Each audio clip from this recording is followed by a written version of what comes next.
Magandang buhay po sa lahat ng aking mga taga-subaybay. Ito po, meron po tayong ipapakita ngayon. Ibabahagi po natin na ang marking na ito, napaka-legit po.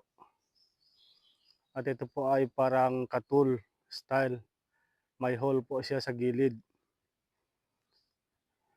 Ayon sa ating pag-analyze, ang item po, wala po siya sa loob ng bato. Nasa harapan po niya mismo ang deposito. Pero mag-comment na po kayo mga ka-hunter, ang mga ka-vlogger, dahil masigit po ang kaalaman nyo at saka mas malawak po ang inyong karanasan. Kaya mag-comment na kayo mga ka-TH. Papakita lang natin mga ka-TH, ang marking na ito napakaganda. Ito po, bilog po, tapos may bilog pa sa gitna. Ito po, meron pa siyang bilog.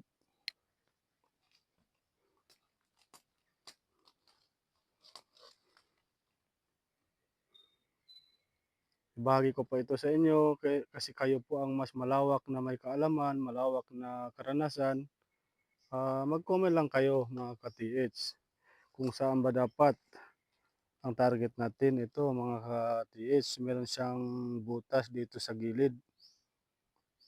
Ito. Sa klaro po talaga ang marking na ito mga ka-TH. Oh. Napakalaki. Kung sukatin natin mga ka-TH, 2 pulgada po ang pasok. Ayan, oh. Pagdating po dito sa dulo, merong pong hole.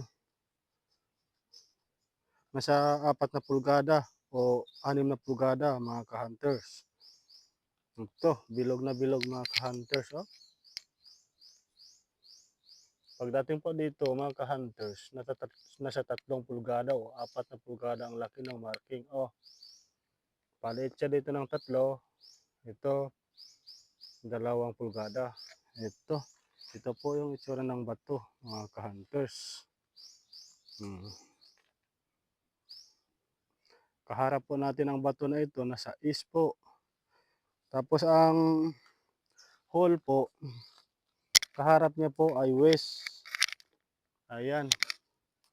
At saka dito mismo sa harapan niya mga ka-hunters, meron po old century na coconut boss.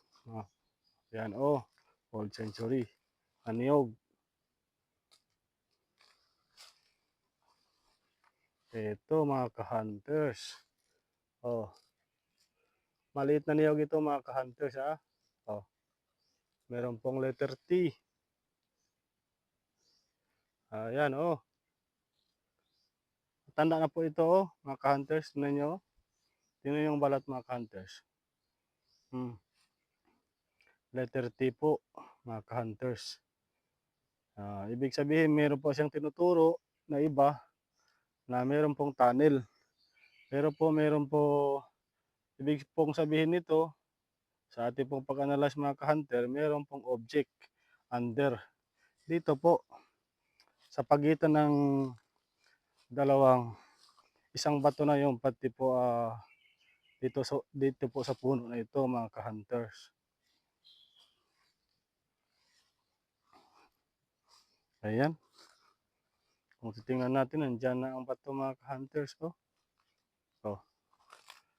Sukatin natin mga ka-hunters dito sa puno na ito, galing dito sa puno ng niyog na ito mga ka-hunters.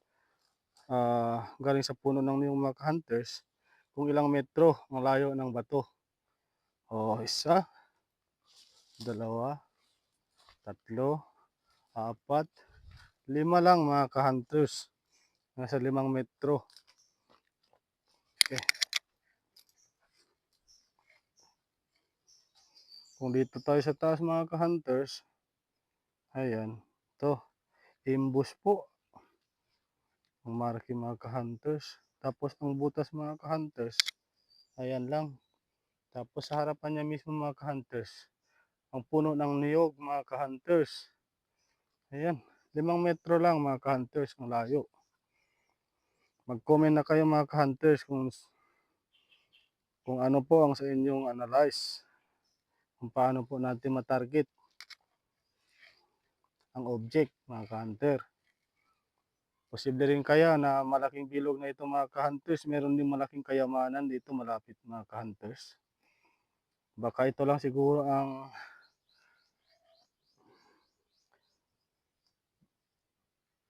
giveaway, mga ka-hunters, itong butas na ito, o kaya may tunnel, mga ka-hunters. At saka meron na pong sumubok dito, mga ka-hunters, oh, binasag sana ang bato, pero hindi nila nabasag, mga ka-hunters. Saka meron pa siyang dalawang dot, mga ka-hunter. Meron pa siyang tinuturo, iba. Ito. Kung titingnan natin, mga ka-hunters, nasa gilid lang siya ng marka. Dapat natin hukayin siguro, mga ka-hunter, dito lang sa 3 meters. Sa pagitan ng dalawang dalawang marking, mga ka-hunter, sa pagitan ng isang bato pati isang puno ng niyog, mga ka-hunters. Okay. Mag-subscribe na kayo, mga ka-hunter. At saka mag-comment na rin kayo, mga ka-hunter.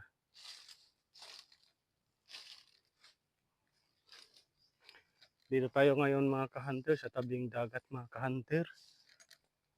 Marami talagang nakatagong kayamanan siguro dito, mga ka-hunters. Ayan.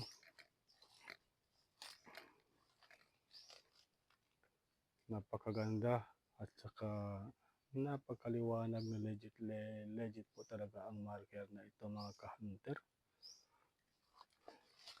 Ayan. Legit pang butas nito, mga ka-hunter. Ito po ang point niya, mga ka-hunter. Tapos dito, mga ka-hunter, oh, parang kinating, mga ka-hunter. Kaya masasabi natin, mga ka-hunter, in front. Ito. Ako po nagpaalam ng mga ka-hunters, mga ka-viewers. Maraming salamat po, mga ka-viewers.